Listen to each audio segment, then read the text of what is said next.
Shula Parkway and 250th. The whole family got together. They got all their money together, moved to Westchester, which was kind of a shell shock. But the thought I had at that age is I better get a job because I need to start building up some money if I ever want to do anything. Because it's not easy to get around Westchester unless you have a car and everything else. So I started working when I was about 13 or 14. Actually, I was just turning 14. I was a busboy. So I went from a busboy to a waiter to a cook, a bartender, basically touched on every job. So from being a busboy, a waiter, everything else into the 3 or 4 different businesses that I own, I could tell you that there was one thing that I did the most when I owned my own business, and that was mop the floor and work the most.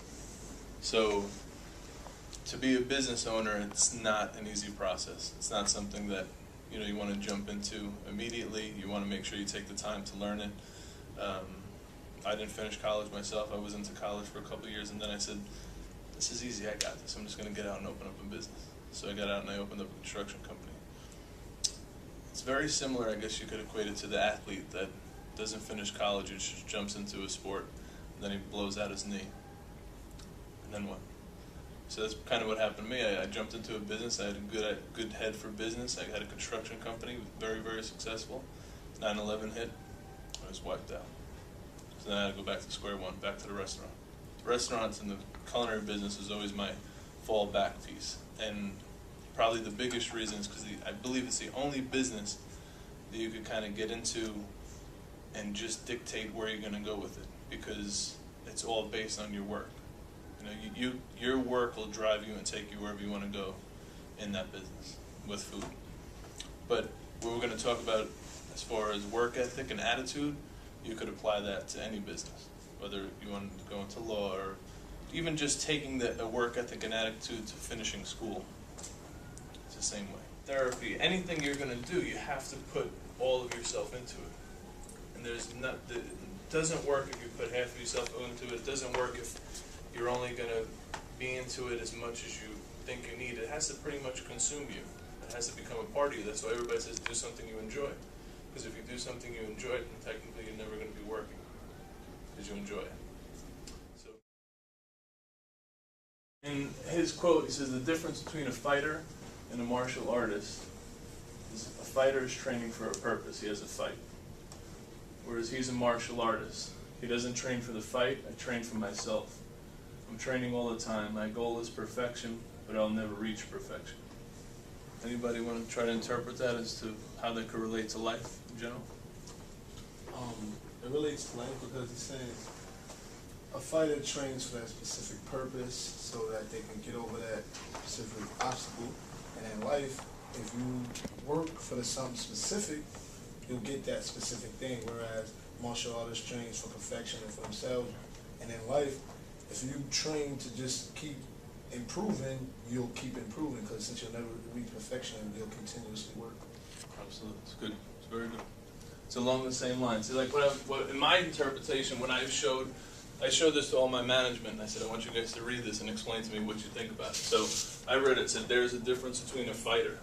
So a fighter in this quote to me would be the person that goes to work at 9 o'clock, leaves at 5, and their only objective is at the end of the week they grab a paycheck. Okay? Then it says he goes to a martial artist. Now, a martial artist to me would be an owner, somebody who wants to take their career further than just getting a paycheck at the end of the week, leaving as soon as the bell rings at 5 o'clock, you hit your punch card, you run out. So the fighter is going to go in, he's going to work out for 3 hours, he's going to hit the punching bag, he's going to run on the treadmill, and then he's going to leave. Martial artist is going to get his physical workout in, then maybe he's going to work on a mental workout, then maybe he's going to train on a new technique, something different.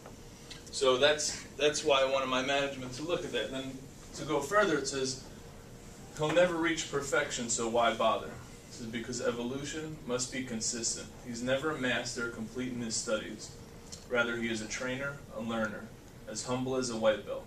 And he reminds himself of this by surrounding himself with smart people, all experts at something he wants to master, who can teach and challenge him. You want to give it a shot on the second, please? You did good on the first one. Keep it rolling. Anybody else have an idea about the second part? It's like this, he's saying, don't settle, like, don't consider yourself to be perfect because there's always room for improvement. So you could always improve. Sure, that's part of it. What it says to me is that why bother? Because you never really master your craft. And if you feel like you master your craft, then you'll stop that. You won't have that initial humility that lets you learn. And if you stop learning, then you stop growing. You stop growing, there's no improvement. That's excellent. Both very good. And that's really what's it about. And so to further it, the point is that I'll give you guys an example. The first day I cooked with Jonathan Waxman, Joey, and Jimmy, I was in the kitchen with them. Actually, it was first with Joey. We were in Cleveland doing a benefit for Autism Speaks and hunger awareness. So I was cooking in the kitchen with Joey, and I'm watching him cook, and I'm surrounded by these celebrity chefs, and I'm cooking around them. And I thought to myself, I better find something else I'm good at, because this isn't looking too good for me. So that was my humbling moment that I'm saying, you know, you have to be humble with things, and you have to know that there's not going to be a point where you guys know everything. There's not going to be a point where you should stop learning. Don't ever let yourself get complacent and get into a rut and say, all right, I'm going to work at 9 o'clock, I'm going to leave at 5, and then I'm going to get a paycheck at the end of the week. Don't sell yourself short. Always keep learning, always stay humble enough to learn, and make sure that all this different knowledge that are coming to you, I mean, the Five Guys chain, the group of people who have spoke to you, I mean, that's a tremendous business that they've built. Regardless of whether you're selling French fries, burgers, French cuisine, Mediterranean, whether you're a lawyer, therapist, whatever it may be, it's all things that you have to put all of yourself into in order for it to grow. You have to stay humble with any field, because you're constantly going to be taking in knowledge.